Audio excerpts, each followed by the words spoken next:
আসসালামু আলাইকুম ওরহমতুল্লাহি ওবরাকাতু। আপনার যে দেখরা এই জায়গাটা হইল গিয়া আমেরিকা।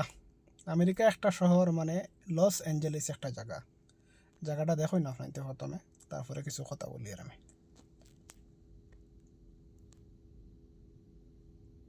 দেখুন কিরকম জলিয়ারা কয়ে গেছে।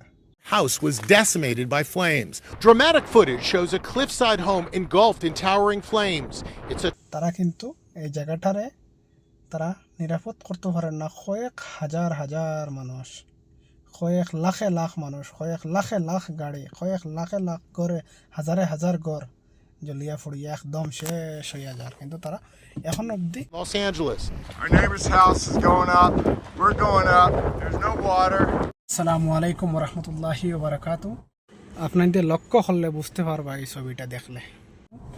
আপনারা সবাই দেখরা একটা জিনিস, ভয়ঙ্কর আগুন লাগছে। আগুনটা দেখেন আপনাদের দেখলে আমেরিকাত লস অ্যাঞ্জেলেস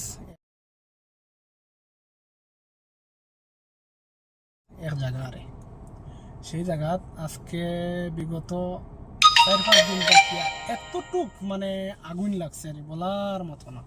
এতটুকু আগুন লাগছে, কোনো কন্ট্রোলে আর না। এটা হইল গিয়ে আল্লাহর একটা গজব।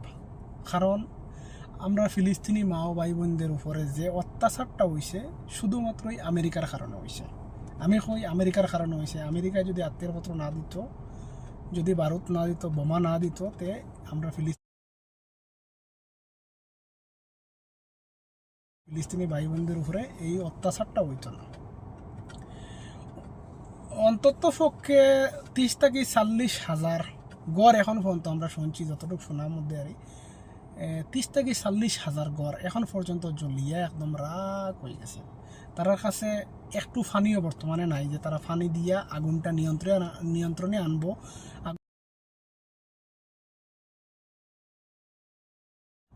আগুনটারে নিভাইব তারা ফানি দিয়া, এই ফানিটুকু বর্তমানে তার কাছে নাই।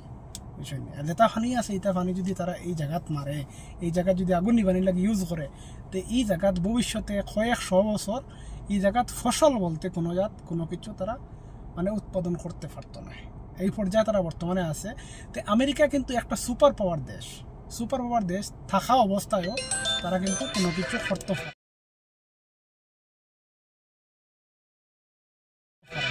এখন অবধি তারা কিচ্ছু করতে পারেন না, কন্ট্রোলও আনতে পারেন না। আগুনটা কতটুকু মারাত্মকভাবে আগুনটা লাগছে, তারা কন্ট্রোলে আনতে পারেন না।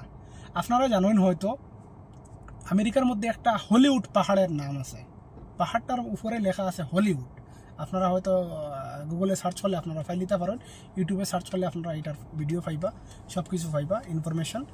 তো কত হইল এটারই যে এই পাহাড়ের যত পাহাড়টা আছে, পাহাড়ের লগে কাছাকাছির মধ্যে যতটুক কানাডান, ইউরোপিয়ান, যত ধরনের সেলিব্রিটি আছে আর যত ধরনের সেলিব্রিটি, হলিউড বলিউড থেকে নিয়ে যত ধরনের সেলিব্রিটি আছে ইউরোপ সাইডের, তারা কিন্তু এই পাহাড়ের কাছাকাছি লস অ্যাঞ্জেলেস যে শহরটা আছে, যে সিটি আছে, এই সিটির মধ্যে তারা সবার ঘর বাড়ি। কিন্তু কয়েক কোটি কোটি টাকার, কয়েক হাজার বিলিয়ন, কয়েক হাজার ট্রিলিয়ন টাকার সম্পদ, বাড়ি ঘর জমিন, টাকা পয়সা, ব্যাংক ব্যালেন্স, সব কিছু এভরিথিং জ্বলিয়ে একদম ছাই খার হয়ে গেছে। কারণ হয়েছে একটাই, যে আল্লাহ যদি খেরে ছাড়ে তাইলে ছাড়ে দে। আর এমন এক জিনিস না, আল্লাহ কিন্তু খেরে ছাড়ে না, জুলুমকারীরে কোনো সময় ছাড়ে না। আল্লাহ জুলুমকারীরে একবার না হইলেও একবার ধরে। তো তারারে আল্লাহ ধরি লাইছেন, যার কারণে আমি কইয়ার আপনাদের সবে দোয়া করবা যে আমরা ফিলিস্তিনি মা ও ভাই বোনদের উপরে অত্যাচারটা বন্ধ হয়ে যেত। আর শুধুমাত্র এই আমেরিকার কারণে আমরা ফিলিস্তিনি মা ও বোনদের উপরে অত্যাচারটা হয়েছে, আর এখনও আমি কইয়ার আমেরিকার কারণে হয়েছে। আর আপনাদের সবে দোয়া করবা তারা যাতে হেদায়তও আই যায়, তারা আল্লাহ যাতে হেদায়ত দিয়া দেন, তারা এই কামটা না করে আর ফিলিস্তিনি মা ও বোনদের উপরে অত্যাচারটা যে বন্ধ হয়ে যায়। আপনারা সবে দোয়া করবা। আর যদি তার কাছে এতটুকু পাওয়ার থাকতো যে তারা আগুনটা নিভাইতো, তারা কিন্তু আগুনটা নিয়ন্ত্রণে আনতে পারতো, নিভাইতে পারতো। কিন্তু আমরা জানি সুপার পাওয়ার কোনো দুনিয়ার মধ্যে কোনো দেশ নাই, কেউ নাই সুপার পাওয়ার যদি থাকেন আমরা আল্লাহ আছেন, আমরা আল্লাহর উপরে কেউ সুপার পাওয়ার নাই, এটা আমি কই। আর আমার কথাটা এখানেও শেষ করলাম। যদি আপনার যদি ভালো লাগে আমার কথাটা, তো আপনাদের সবাই শেয়ার করবা, কমেন্ট করবা আর একটু সাপোর্ট করবা। আসসালামু আলাইকুম রহমতুল্লাহি ওয়া বারাকাতুহু।